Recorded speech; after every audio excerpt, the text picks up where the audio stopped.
भागवत गीता में श्री कृष्ण द्वारा दिया गया वह ज्ञान है जो हर इंसान को जानना और समझना चाहिए, क्योंकि ये ज्ञान आपकी ज़िंदगी बदल सकता है और आपको अंधेरे और निराशा से निकालकर उसे खुशहाल जिंदगी की तरफ ले जाता है।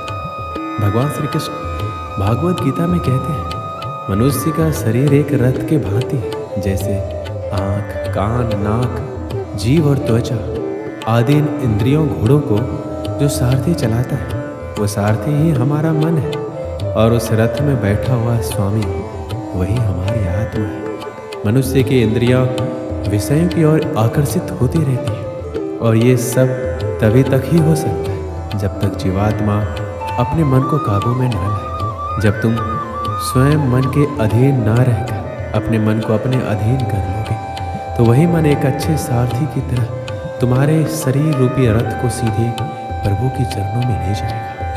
यदि मन तुम्हारा स्वामी है और तुम उसके अधीन हो तो वो तुम्हें माया के बंधन में जकड़ता रहेगा, और जब तुम अपने मन पर काबू पा लोगे और उसके स्वामी हो जाओगे तो वही मन तुम्हें मोक्ष के द्वार तक ले जाएगा। श्री कृष्ण द्वारा भागवत गीता में जो हमें सीख मिलती है वह है, फल की आशा मत करो बल्कि कर्म करो।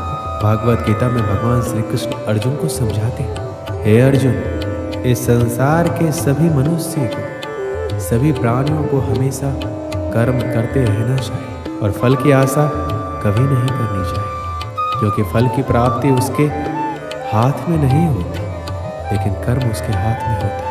और जो व्यक्ति समर्पण भाव से अपना कर्म करता है उसे फल देने के लिए मैं तो बैठा हुआ हूँ, इसलिए हमेशा कर्म करते जाओ, फल की उम्मीद ना करें, क्योंकि फल की उम्मीद करने से आप अपने कर्म पे ध्यान नहीं दे पाएंगे। कर्म करने वाला व्यक्ति आज नहीं तो कल जरूर सफल होता है, लेकिन अकर्मण्य व्यक्ति जीवन में कभी भी सफल नहीं हो पाता। इसलिए अगर आप सफल होना चाहते हैं तो अपने कर्म पर पूरा ध्यान देने की जरूरत है और हमेशा से ही अच्छे कर्म करने चाहिए, जिससे आपको अच्छे फल की प्राप्ति हो।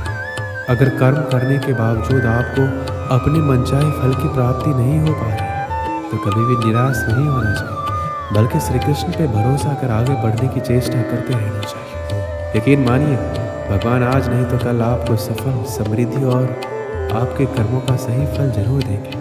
हमेशा हमें अपने धर्म के अनुसार कर्म करना चाहिए, अर्थात यदि कोई बच्चा विद्यार्थी है तो उसे पढ़ने में ही ध्यान देना चाहिए। सैनिकों को अपने देश की रक्षा, राजा को अपने प्रजा की रक्षा, माता पिता को अपने संतानों को प्रेम, बच्चों को अपने बूढ़े माँ बाप की सेवा तथा शासक को शासन करना चाहिए। श्री कृष्ण ये कहना चाहते हैं, हर व्यक्ति अपने कर्म को सही रूप से करेगा तो इस समाज में हमेशा संतुलन बना रहेगा, फिर कभी भी किसी को किसी से परेशानी नहीं होगी। श्री कृष्ण द्वारा बताए गए भागवत गीता में हमें जो सीख मिलती है वो है अहंकार से दूर रहना। श्री कृष्ण कहते हैं, हर मनुष्य को हमेशा अहंकार और क्रोध से दूर रहना चाहिए, क्योंकि अहंकार और क्रोध किसी भी मनुष्य के दिमाग को उसी तरह खा लेता है जिस प्रकार लकड़ी में लगा हुआ दीपक।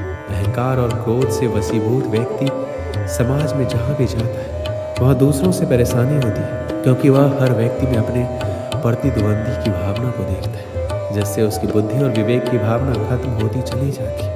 भागवत गीता में कहा गया है कि हर व्यक्ति को आत्ममंथन करना चाहिए, क्योंकि आत्ममंथन अहंकार को खत्म कर देती है। श्री कृष्ण कहते हैं, अहंकार व्यक्ति को अज्ञानता की तरफ ले जाती है, इसलिए जीवन में सफलता चाहने वाले व्यक्ति को हमेशा अहंकार और घमंड से दूर रहना चाहिए। आलस्य, कायरता और डर मनुष्य की सफलता के दुश्मन है। श्री कृष्ण कहते हैं, आलस्य, डर और कायरता मनुष्य के वह दुश्मन है जो उसे सफल होने से रोकते हैं। अगर आपको सफल होना है तो आपको अपना आलस्य त्यागना होगा। अगर आप आगे बढ़ना चाहते हैं तो आपको डर छोड़ना होगा। मनुष्य के विचार ही मनुष्य का निर्माण करते हैं। मनुष्य के निर्माण उसके विचारों से ही होता है और मनुष्य जैसा सोचता है वैसा ही बन जाता है। इसलिए हर मनुष्य को हमेशा सकारात्मक और अच्छे सोचों के साथ ही अपना जीवन बिताना चाहिए। भागवत गीता में मन को बहुत ही ज़्यादा महत्व दिया गया है, इसलिए भगवान कृष्ण द्वारा हर मनुष्य को अपने मन को नियंत्रण में रखने की बात कही गई है।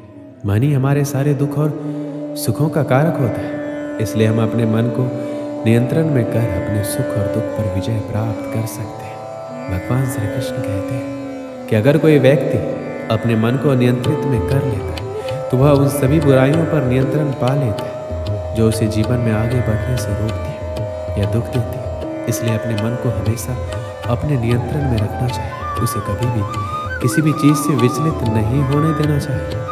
कहा जाता है कर्म ये धर्म है, इसलिए हमें कर्म करते रहना चाहिए, फल अपने आप हमें मिल जाएगा।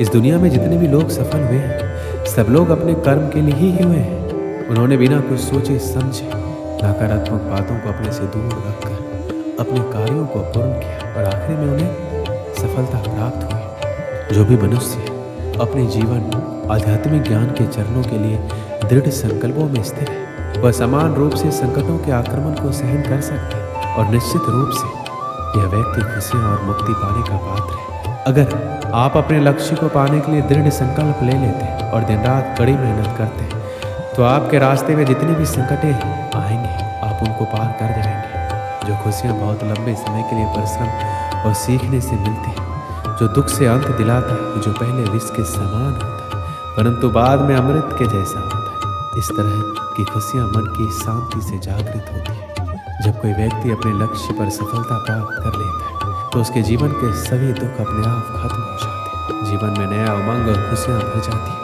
भगवान या परमात्मा की शांति उनके साथ होती है जिसके मन में और आत्मा में एकता हो, सामंजस्य हो, जो इच्छा और क्रोध से मुक्त हो, जो अपने स्वयं के आत्मा को सही मायने में जानता हो। सही मायने में जो मनुष्य क्रोध से मुक्त होता है और जिसके मन में एकजुट होने की इच्छा होती है वह सच्चा होता है। भगवान हमेशा उसके साथ होते हैं। एक बार की बात है, एक गांव में एक महान ऋषि रहता था। उस गांव के लोग उस ऋषि का बहुत ही सम्मान करते थे। गांव के सभी लोग जब भी कोई समस्या में होते तो वो ऋषि उस समस्या का हल जरूर बताते। सभी गांव वाले उस ऋषि से बहुत प्रसन्न थे। हर बार कोई नई समस्या लेकर उस ऋषि के पास जाता और महान ऋषि उस समस्या का हल बताते। एक बार एक व्यक्ति उस ऋषि के पास एक सवाल लेकर आया और ऋषि से पूछा, गुरुजी मैं एक सवाल पूछना चाहता हूँ। तो ऋषि ने कहा, पूछो तुम्हारा क्या सवाल है। तो व्यक्ति कहता है, मैं खुश कैसे रह सकता हूँ, मेरी खुशी का राज क्या है। तभी ऋषि ने जवाब दिया, इसका जवाब पाने के लिए तुम्हें मेरे साथ जंगल में चलना होगा। कुछ समय बाद वह व्यक्ति खुशी का राज जानने के लिए ऋषि के साथ जंगल में जाने के लिए निकल लेता है और दोनों जंगल में जाते हैं। तभी रास्ते में एक बड़ा पत्थर आता है और ऋषि उस पत्थर को अपने साथ लेने के लिए उस व्यक्ति को कहता है। वह व्यक्ति ऋषि के आदेश को मानते हुए उस पत्थर को अपने हाथों में उठा लेता है। कुछ समय बाद उस व्यक्ति को उस पत्थर से हल्का दर्द होने लग जाता है। वह व्यक्ति इस दर्द को सहन कर लेता है और चलता रहता है। काफ़ी समय तक वह व्यक्ति उस दर्द को सहन कर लेता है, लेकिन जब उसे दर्द ज़्यादा होने लगता है तब वो ऋषि से कहता है, मुझे दर्द हो रहा है, मैं थक गया हूँ। तभी ऋषि कहता है, इसे नीचे रख दो। वह व्यक्ति पत्थर को नीचे रखता है, उसे राहत मिलती है। फिर मुनि कहते हैं, यह है तुम्हारी खुशी का राज। वह व्यक्ति वापस पूछता है, गुरुजी मैं समझा नहीं।